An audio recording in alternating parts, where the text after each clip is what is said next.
안녕하십니까. 수월 연재입니다. 오늘은 옛날 중국 스님들께서 왕들하고 대화를 할 때는 굉장히 조심하고 또 자칫 조정의 정쟁에 휘말리면 엄청난 탄압을 받는 그런 걸 살펴보면서 우리 수행자들은 정치에 너무 깊이 관여하지 않았으면 좋겠다는 말씀을 드리려고 이 영상을 만들고 있습니다. 그래 이제 조주 스님 조주록을 보면 조주 스님께서 이제 조조성에 사시잖아요. 이게 그가 조나라였던가 봐요. 그런데 이웃나라가 연나라였는가 봐요. 이 연왕이 조나라를 침범해서 쳐들어왔어요. 그런데 옛날에는 이렇게 이제 왕 밑에 참모들이 있는데 거기에 이제 정성술사도 있잖아요. 이제 연왕의 참모 중에 한 사람이 조나라에는 성인이 있어서 싸워서 이길 수 없다고 이렇게 이제 연왕에게 말을 합니다. 그러니까 연왕이 그 성인이 누구냐고 이제 이렇게 물어요. 그러니까 밑에 사람들이 화엄경을 강의하는 큰 스님이 계신데 그 스님인 것 같다 하니까 연왕이 들어보고 그 스님 아닌 것 같다. 그러니까 두 번째로 조주스님이 이렇게 계신다고 말씀을 드리니까 그 스님 같다 해가지고 연왕이 조나라의 침범을 멈추고 그만두고 조왕하고 같이 조주스님을 찾아뵙습니다. 이제 근데 조주스님을 만나자마자 연왕이 그냥 갑자기 묻는 거예요. 그냥 인왕이 높습니까? 법왕이 높습니까? 이렇게 묻는 거예요. 이제 인왕이라는 것은 연왕과 조왕을 얘기하겠죠. 법왕이라면 이제 조주스님을 가리키고. 근데 이제 조주스님 입장에서는 이거 어느 한쪽이 높다고 이렇게 대답을 하면 곤란하잖아요. 뭐 인왕이 높다고 하면 이 법왕 최면이 말이 아니고 법왕이 높다고 하면 인왕이 자칫 잘못하면 큰 화를 당할 수 있잖아요. 그런데 조주스님께서 야제 인왕이면 인왕중전이요 야제 법왕이면 법왕중전입니다. 이렇게 답변을 해줍니다. 무슨 소리냐? 야는 이게 반야야거든요. 지혜가 인왕에 있으면 인왕이 높고 지혜가 법왕에 있으면 법왕이 높습니다. 하니까 연왕이 그렇다고 수긍을 했다는 거예요. 그러잖아요. 지혜 있는 사람이 높다고 하니까 뭐 어느 쪽도 체면이 깎인 게 아니잖아요. 그래서 조주스님께서 첫 번째 관문을 무사히 넘었어요. 근데 이제 이 반야야 이게 이제 만약 약자로도 쓰이잖아요. 그래서 가끔 조주록 번역서를 보면은 이것을 만약약으로 해석해가지고 인왕이라면 인왕 가운데 높고 법왕이라면 법왕 가운데 높습니다. 이렇게 이제 새겨놔요. 그런데 인왕이라고 하면 사람 가운데 왕이잖아요. 왕이 여럿 있을 수 없잖아요. 무슨 인왕 가운데 높다는 말 어떻게 나와요? 그게 인왕은 한 명인데 그렇잖아요. 법왕도 마찬가지잖아요. 법왕이 무슨 무수히 많습니까? 여러 명이 나올 수 있어요? 깨달은 사람이 많지 않잖아요. 그래서 그것은 만약 약자로 해석하면 안 되고 반야 야자로 이제 새겨야 됩니다.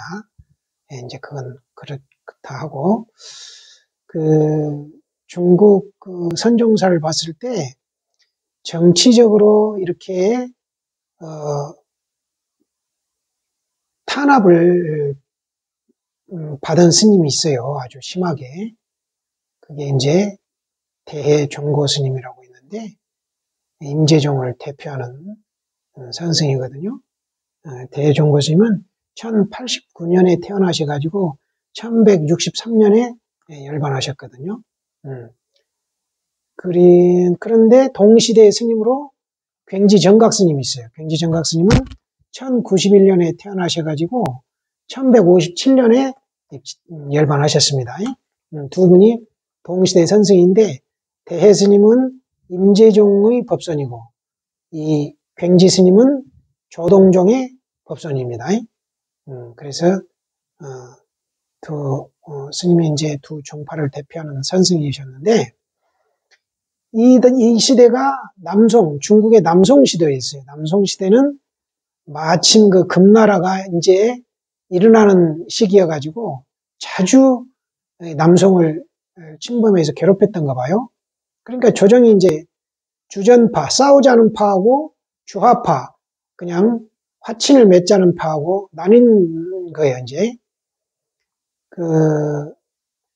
그런데 대해 스님은 주전파에 속했고, 적극적으로 싸우자는 그런 주장을 하셨고, 굉지 스님은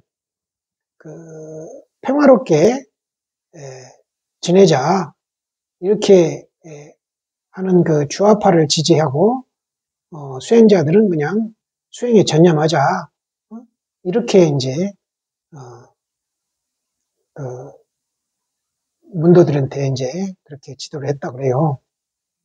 그래서 그 남송 조정이 주화파가 승리를 한 거예요. 이제 주전파가 밀려난 거예요. 그러니까 주전파가 졌으니까 주전파가 이제 대거 숙청을 당하는 거예요. 그래야 이 금나라가 안심을 하고 그 평화조약에 서명을 할 거 아니에요. 그래가지고 대해 스님도 유배를 가신 거예요. 그래서 유배 생활 10년 하시는데 이제 이렇게 되니까 대해 스님은 조정에 인맥이 없잖아요. 주전파가 다 숙청을 당해버렸으니까.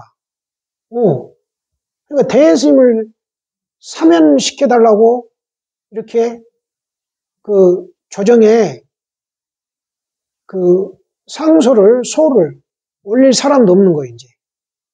그런데 굉지 스님은 주화파이셨기 때문에 주화파가 조정을 승리를 했으니까 조정을 장악했잖아요. 그 인맥이 살아있었던 거예요. 그런데 굉지 스님이 유배 생활 이제 대해 스님 10년 가까이 돼가니까 그 사면 로비를 하신 거예요, 이제. 사면해달라고. 그러시면서 그 천동산, 굉지 스님께서 이제 천동사에 이제 주석하시면서 조동종 그 목조선을 지도하셨는데 그 천동산에 또 다른 사찰이 하나 있었대요. 천동사하고 한 25km 정도 떨어져 있는데 아유광사란 절이 있었답니다. 근데 마침 그 절 주지가 비었대요, 지금. 그러니까 이 굉지 스님이 그 대해 스님 사면 로비를 하시면서 사면시켜가지고 아유광사 주지를 좀 맡겨달라고 동시에 이제 추천을 한 거예요. 이제 아유광사 주지 추천도.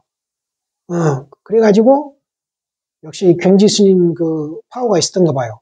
그대로 사면되고 아유광사 주지에 임명된 거예요. 대해 스님. 대해 스님이 내막을 아실 거잖아요.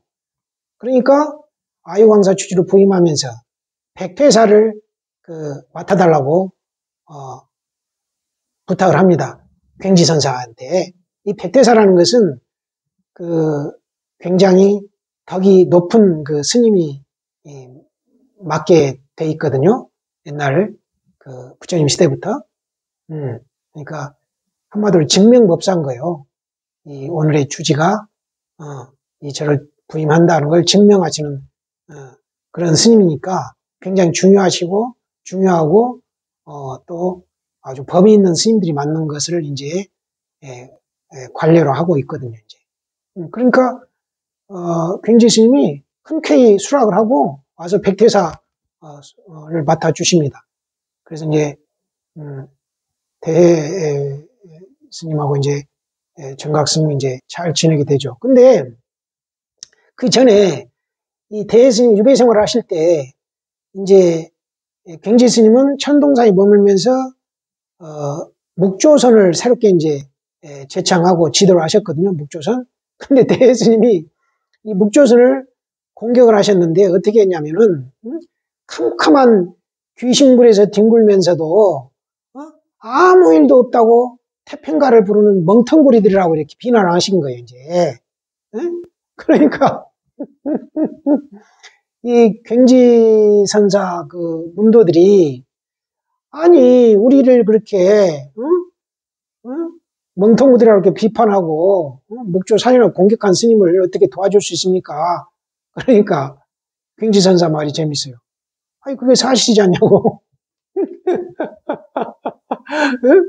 귀신굴에 뒹굴면서도 아무 일도 없다고 태평가를 부르는 멍텅구리들이라고 이렇게 이제 공격을 받으셨는데 그게 사실이지 않냐 이렇게 문도들한테 얘기를 하신 거예요. 공부를 잘못하면 묵조선이 그렇게 돼버리기 쉽다잖아 이제. 그냥 앉아가지고 화두 참고를 잘 해야 될 텐데 뭐 묵조선도 뭐 같은 위로 올라가면 똑같은 저 간화선 계통이잖아요. 그리고 뭐 묵조라는 것도 다른 것도 아니에요. 의심을 지켜보는 거니까 뭐 다른 것도 아니에요. 내막 들어가 보면 말이 묵조해서 그러지 묵묵히 비춤을 지켜본다는 건데 뭐 다 그건데 그러니까 굉지선사는 굉장히 그 포용력이 있어요. 그래가지고 어쨌건 이제 대회 스님께서 아유광사 들어오셔가지고 이제 간화선을 지도하시는데 대해 스님은 임재종을 대표하시니까 그 수행자들이 한 1000여 명이 모였대요. 1000여 명이. 그러니까 이제 양식이 부족할 거 아니에요. 10년간 유배 생활을 하고 오신 스님한테 무슨 그 신도들이 남아 있겠어요. 그리고 막 지금 주지 부임을 하셨잖아요. 근데 1000여 명 대중이 모였다는 거예요. 그 양식이 얼마나 가겠어요. 금방 동이 난 거예요. 그러니까 이제 굉지선사가 양식을 지원하셨는데 그게 어떻게 그럴 수 있었느냐 하면은 그 대예스님이 아유광사 이제 부임하시기 전에 굉지선사가 이걸 미리 이런 상황을 예상하시고 천동사 재무 스님을 불러가지고 물으신 거예요. 우리 절 살림이 어떤가? 그러니까 뭐 괜찮습니다. 그런가? 내년에는 예산을 2배로 세울 수 있겠는가? 그러니까 재무가 예 스님 문제 없습니다. 그러더랍니다. 그러니까 그럼 2배로 세워주게. 그렇게 해가지고 그 전해의 예산을 2배를 확보를 해가지고 천동사는 이 양식을 넉넉히 가지고 있었던 거예요. 그래가지고 그 아유광사 그 양식이 부족하다는 소식을 듣고 바로 지원을 해주신 거예요. 그러니까 대해스님 입장에서는 얼마나 고맙겠어요. 본인이 유배 생활 가가지고 어디 조정에 뭐 로비할 사람도 한 명 없고 주전파가 다 숙청을 당해가지고 자기 인맥이 다 끊어져 보니까 그런 막막한 상황에 그 굉지 스님이 굉지 스님 당신 인맥으로 주화파가 이제 조정을 정하고 있으니까 대해 스님 사면해달라고 상소하고 또 아유광사 주지도 추천해가지고 주지까지 끊어주고 또 지금 양식이 부족하니 양식까지 이렇게 보태주잖아요. 그래 대해 스님 입장에서는 정말 은인이잖아요. 정말 대해 스님이 감사함을 느꼈겠죠. 그러니까 이제 정각선사가 먼저 굉지선사가 먼저 열반하시거든요. 근데 그 전에 이 굉지라는 호도 대해도 큰 지혜란 뜻이고 굉지도 큰 지혜란 뜻이에요. 굉지, 클 괭자, 지혜지자. 근데 이 굉지선사가 그전에는 천동 정각선사로 불렸던 거예요. 천동산에 계셨으니까. 근데 아마 대해 종고스님이 오시니까 호를 바꾸신 것 같아요. 굉지로. 그만큼 대해 스님을 배려하신 거야. 이 굉지 스님이. 예, 거기에서도 대해 스님을 배려한 것을 느낄 수가 있거든요. 보통 어떤 그 산의 주인을 이제 뜻하거든요. 그래서 뭐 천동산이니까 이제 천동이라는 호를 쓰셨던 거예요. 이제 굉지선사가. 아무튼 엄청나게 대해 스님을 배려한 거예요. 굉지선사가. 이게 대해 스님께서는 얼마나 고맙겠어요. 그러니까 이제 굉지선사가 먼저 열반하시니까 대해 스님이 마침 그 소식을 저녁에 들었답니다. 저녁에. 아마 굉지선사가 저녁 무렵에 입적을 하셨던가 봐요. 열반을. 그러니까 이제 대해 스님한테 밤중에 이제 연락을 받았으니까 대해 스님이 세상에 그 밤중에 횃불을 들고 달려왔다는 거예요. 그래가지고 상주를 맡았다는 상주. 네, 상주. 상주는 보통 상주아들이 맡거든요. 근데 그 도반으로 지냈던 대해 스님이 와서 굉지선사의 상주를 맡았다는 거예요. 굉장히 얼마나 고마웠으면 그렇겠어요. 네. 그래서 이제 굉지선사 임종계를 한번 살펴보겠습니다. 임종계가 좋으니까. 몽환공화 67년이야. 백조 연몰이여 추수연천이네. 꿈속에 헛개비 같고 허공의 꽃 같은 67년이야. 흰 새는 연기 속으로 사라지고 가을물은 하늘에 닿았네. 이렇거든요. 이제 굉지선사가 67년을 사셨는데 몽환공화. 우리 선사들은 우리 사는 이 사바세계를 꿈이라고 그러잖아요. 꿈. 그러니까 꿈속의 헛개비요 허공의 꽃이라고 이렇게 말씀하신 거예요. 당신 67년이. 그 다음에 백조연몰, 흰새가 연기 속으로 사라지고, 연기라는 것은 불을 태우면 연기가 나잖아요. 장작이 타면서 장작이 타면 재잖아요. 재.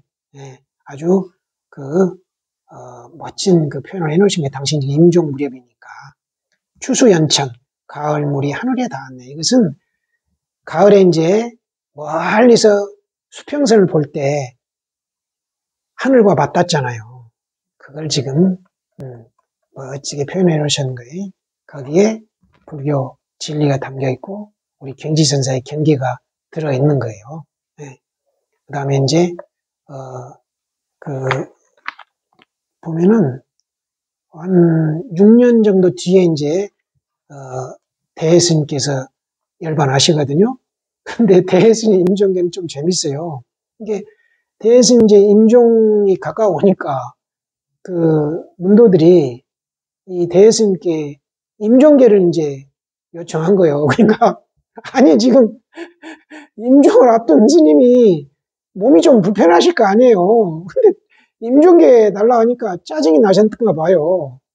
그러니까 대해스님이 임종계가 없으면 죽지도 못하느냐고 하면서 혼을 내면서 개성을 남기셨어요. 생야지 임마 사야지 임마 유계여 무계 시 십마열대 삶도 이러하고 죽음도 이러한데 임종계가 있건 없건 이 무슨 성화냐. 아주 그냥 사실적으로 당신의 심경을 표현해 주셨어요.